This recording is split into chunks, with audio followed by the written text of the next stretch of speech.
votre esprit. Évangile de Jésus-Christ selon saint Luc. Gloire à toi, Seigneur.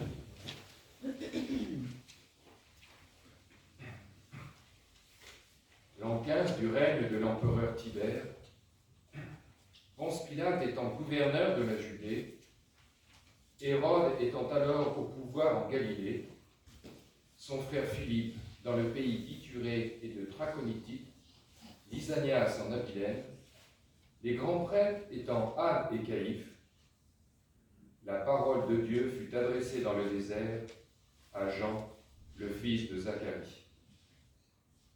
Il parcourut toute la région du Jourdain, en proclamant un baptême de conversion pour le pardon des péchés, comme il est écrit dans le livre des oracles d'Isaïe le prophète. Voix de celui qui crie dans le désert, préparez le chemin du Seigneur, rendez droit ses sentiers. Tout ravin sera comblé, toute montagne et toute colline seront abaissées. Les passages tortueux deviendront droits, les chemins rocailleux seront aplanis, et tout être vivant verra le salut de Dieu. Acclamons la parole de Dieu. Louange à toi, Seigneur Jésus.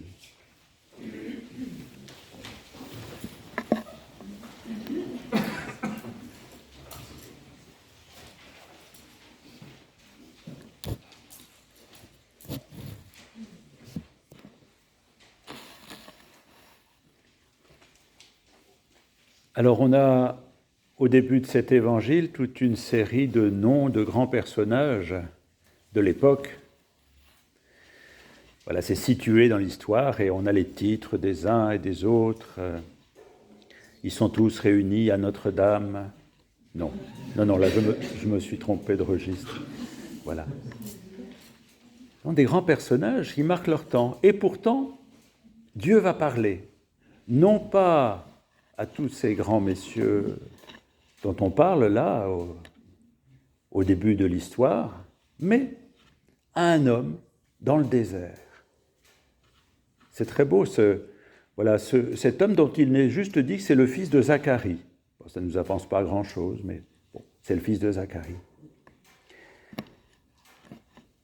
C'est intéressant de voir que, après des siècles où il n'y avait pas plus de prophètes, tout d'un coup, Dieu se remet à parler à travers ce Jean qui baptise.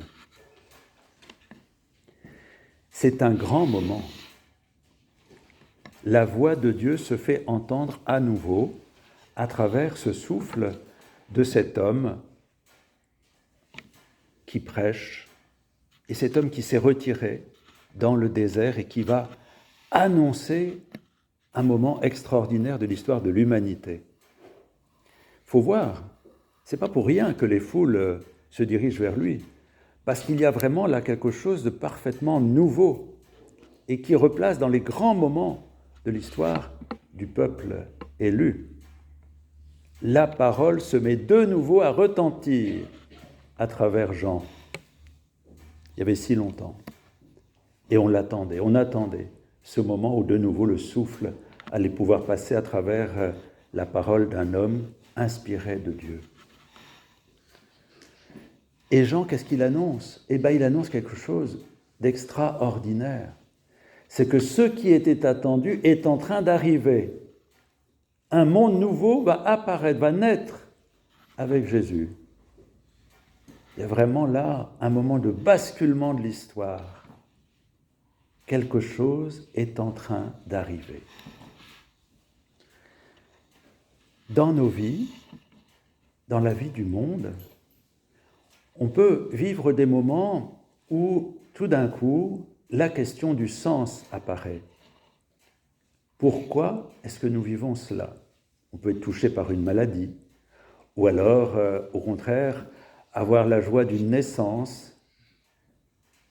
On peut être marqué par un conflit dans le monde, ou alors voir une cathédrale qui renaît et la lumière qui va envahir. J'ai eu la joie d'être ordonné diacre il y a 31 ans à Notre-Dame. Je peux vous assurer que c'était tout noir, les murs. Hein. On ne voyait pas grand-chose. Alors quand j'ai vu ça hier soir, je me suis dit, mais c'est extraordinaire. Cette lumière, c'était vraiment splendide. Ça donne envie d'aller voir. Hein. Bien, vous voyez, à un moment, un événement, heureux ou douloureux, fait que tout d'un coup, on se pose la question, mais quel est le sens de la vie? Pourquoi est-ce que nous vivons? Pourquoi est-ce que le monde vit? Et qu'est-ce qu'on peut espérer pour ce monde? Qu'est-ce qu'on peut espérer pour notre vie? L'aspiration, si on n'a pas, si on vit une espèce de vie, je dirais, plate, rien ne peut arriver. Je me souviens du père Jean Lafrance, qui a écrit beaucoup de livres sur la prière, et qui un jour reçoit un jeune qui lui dit « Mais j'ai l'impression que le Seigneur ne me dit rien, il ne se passe rien. » Et Jean Lafrance lui dit « Mais est-ce que tu demandes quelque chose?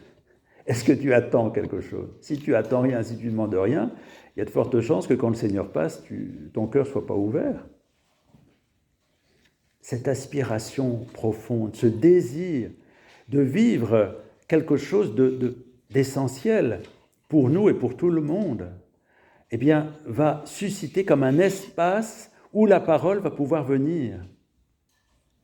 Jean le Baptiste, s'il attire à ce point-là les foules, c'est qu'il réveille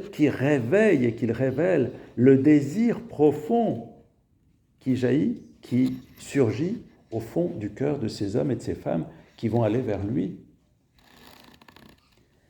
Et ce qui est très beau, c'est que, en fait, il répond en disant « Vous aspirez à quelque chose, vous attendez quelque chose, votre cœur est tourné vers quelque chose qui pourrait arriver, eh bien voilà, cette chose arrive. » Alors voilà, c'est extraordinaire. Il y a la rencontre entre deux désirs, entre le désir de Dieu de venir rencontrer et le désir de l'homme qui se tourne pour être rencontré par Dieu. Alors, la question est d'arriver à sortir de nos aigreurs, de nos abattements, pour se mettre à nouveau à aspirer qu'il se passe quelque chose, le désir que quelque chose arrive pour nous, pour les autres. Ne pas ruminer dans nos défaitismes, dans nos impressions que rien n'est possible, qu'on a tout fait, on a tout vécu, mais se dire finalement, il y a encore quelque chose de plus essentiel qui doit nous être révélé à chacun et à chacune, de redevenir des êtres de désir. Est-ce que nous avons soif que quelque chose puisse arriver? Ou est-ce qu'on va vivre, j'entendais ce matin à la radio, où j'ai lu, je ne sais plus, que dans le commerce, on a beaucoup vanté le calendrier de l'Avent, maintenant on va vanter le calendrier de l'après pour vendre. Vous voyez, si on n'a pas pu acheter à Noël, ben on achètera après, ça va faire marcher le commerce. Donc on va lancer le calendrier de l'après. Vous voyez jusqu'où on en est arrivé. Mais est-ce qu'on désire autre chose? Est-ce qu'on a soif d'autre chose à vivre entre nous? Est-ce qu'on a soif?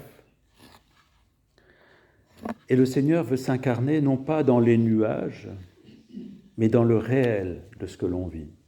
Dans le réel de ce que l'on vit, avec ce qui est difficile et avec ce qui est merveilleux, avec ce qui nous fait vivre, avec ce qui nous désespère, avec notre attente, C'est là que le Seigneur veut être. Dans nos familles, là où on travaille, là où l'on vit. Le Seigneur veut venir là. Et la parole veut venir nous rencontrer là, dans notre attente la plus existentielle, pour que s'éclaire à nouveau le plus profond de notre cœur. Et la parole nous met en mouvement, comme elle a mis en mouvement ces foules qui se sont avancées vers Jean le Baptiste pour l'écouter parce qu'il se passait quelque chose. On va proposer là des rencontres autour de la parole ce mardi et le mardi suivant. Ce mardi à Pierre-au-Maître à 17h30, le mardi suivant ici à 18h. Est-ce qu'on va y aller en foule? Est-ce qu'on a envie de partager la parole, de la recevoir? Ou est-ce qu'on va dire, oh bon oui, c'est une réunion de plus? Est-ce que nous avons soif?